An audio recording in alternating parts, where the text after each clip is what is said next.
Hello and welcome everyone to another Flip Through Friday on Mel's Divination.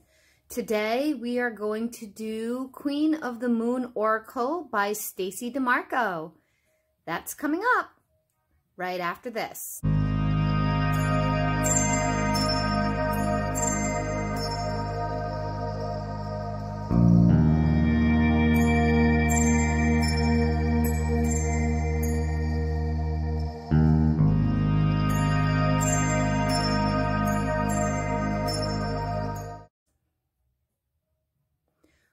Welcome back to all my friends, all old friends and all new friends. If you like what I'm doing here, please subscribe, comment down below, share this video. Every Friday, I like to share a unique or interesting deck that I have in my collection that is an oracle deck, a tarot deck, and actually I'll soon be doing Lenormand as well. So if you like that kind of thing, check out the channel. I also post every single Wednesday with witchy, spiritual, tarot information, energy, and anything of that nature on Wednesdays.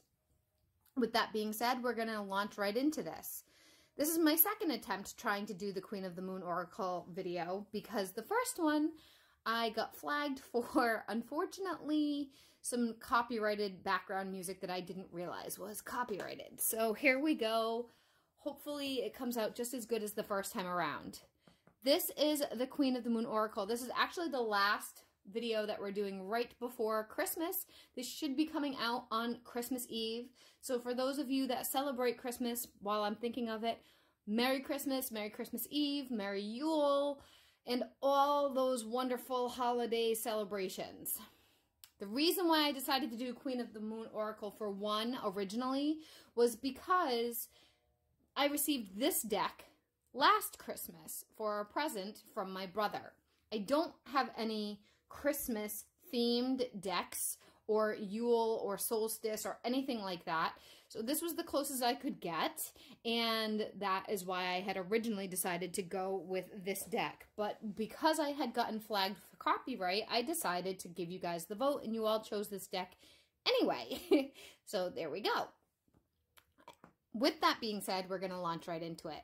This deck is extremely accurate. I absolutely love this deck. I've been using it for, like I said, I got it a year ago, and I have not used it on any kind of clients yet. I was using it for, and let me zoom in a little bit. Sorry, there's an airplane going by, so you might hear that.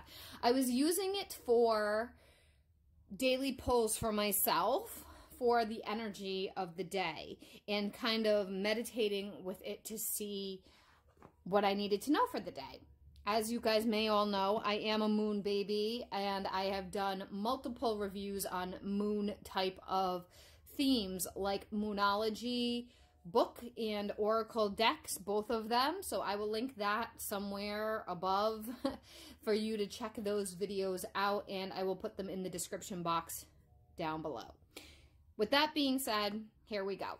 So this box is very smooth. It's a smooth matte. The publisher is Rockport. It is not Hay House. And I had my eye on this deck for a really long time prior to getting it for Christmas. Sometimes decks just go on my list and eventually they get purchased for me, or they have to wait until I see it on sale or can splurge for it. Let's look at the back too. I forgot to show you the back. So the back talks about how we all connect with the deck and the moon, and how we have for many, many years. Okay, the inside of the box is blank, and the inside of this box is blank.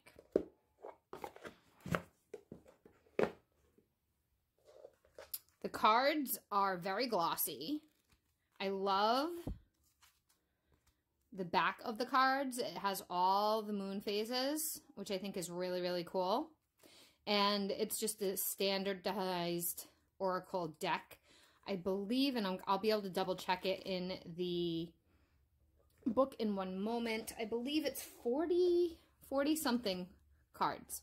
So here's the guidebook. As you can see, it's been pretty worn. I've used it quite a bit, actually. This guidebook is rather interesting because it's in color, and I thought that was really cool. I'm sorry for the shadow. I'm filming at night, and I have my overhead lights on right now. I do apologize for that. With the book, there's the contents. It gets into all the different moons. Now, what's interesting about this one, it's different from the Moonology.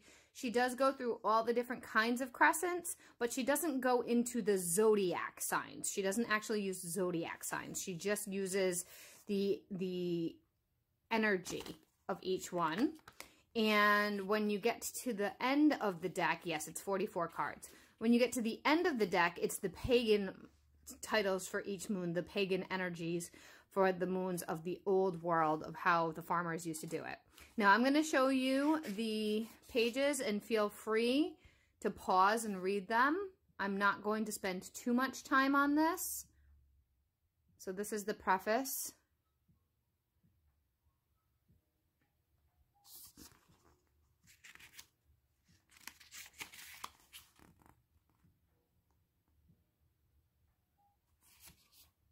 Again, I'm sorry about the shadow. I'm filming at night because I really need to get this done. And it's as best as we got for today.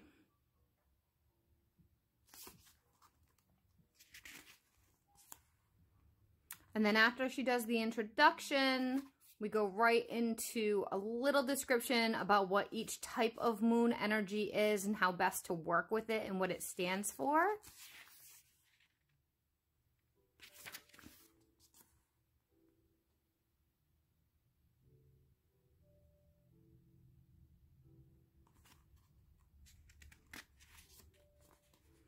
And then there's the author's notes.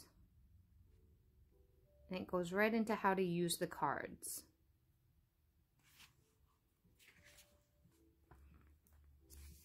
One of the cool things about this book is she has a lot of spreads. Sorry guys, I bumped the tripod. She has a lot of spreads of how to work with the cards. So again, feel free to pause to really look at this deeply. I'm not going to spend too much time going through each page.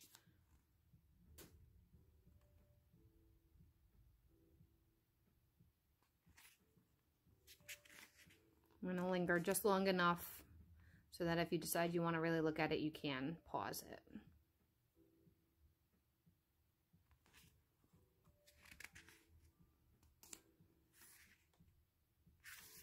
And then she gets right into the individual cards.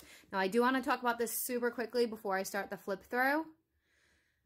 It's really cool because I've never seen a book that actually is in color, and it is. So that I found was really interesting.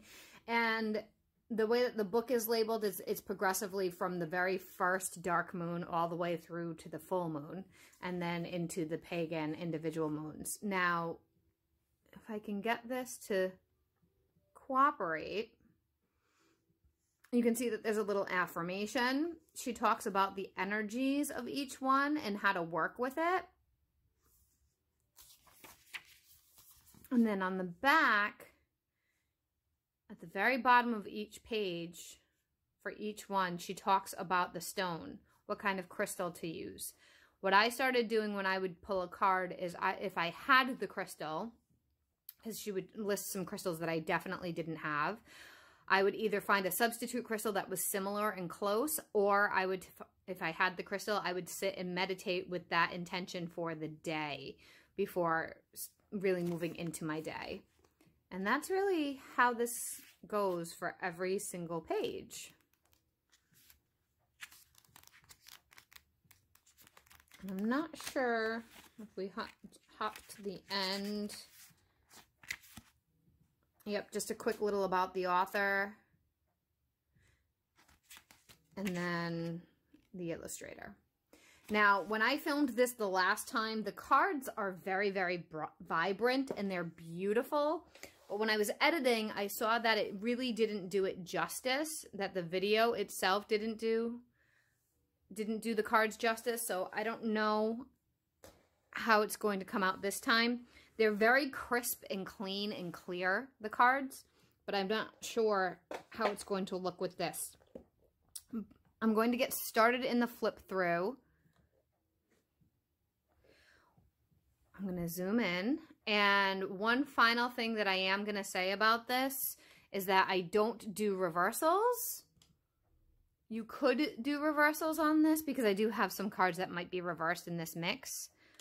You could easily do reversals if you chose, but I don't do reversals. Besides that, I'm going to be quiet and start the flip through. I'm going to turn up some music for you to enjoy that. And I hope you enjoy.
And that concludes our flip through of the Queen of the Moon Oracle. Please comment below if you liked this deck, if you've used this deck, what your experiences have been. I have personally found it is very relevant. It has very accurate readings for me, very strong connections. When I've asked it questions, it kind of calls me out on my crap, kind of like the Moonology deck, but in its own unique way. It feels more feminine for some reason. Maybe it's because there's a lot of female energy in it. Queen of the Moon, right? Makes sense. I hope you enjoyed this. I hope you have a wonderful holiday if you are watching this pre-Christmas celebration. And this video is timeless anyway, so I hope that you have a great new year and any other energies that you have around you at the time of watching this. Have a great day, and I will see you all in the next flip through. Bye.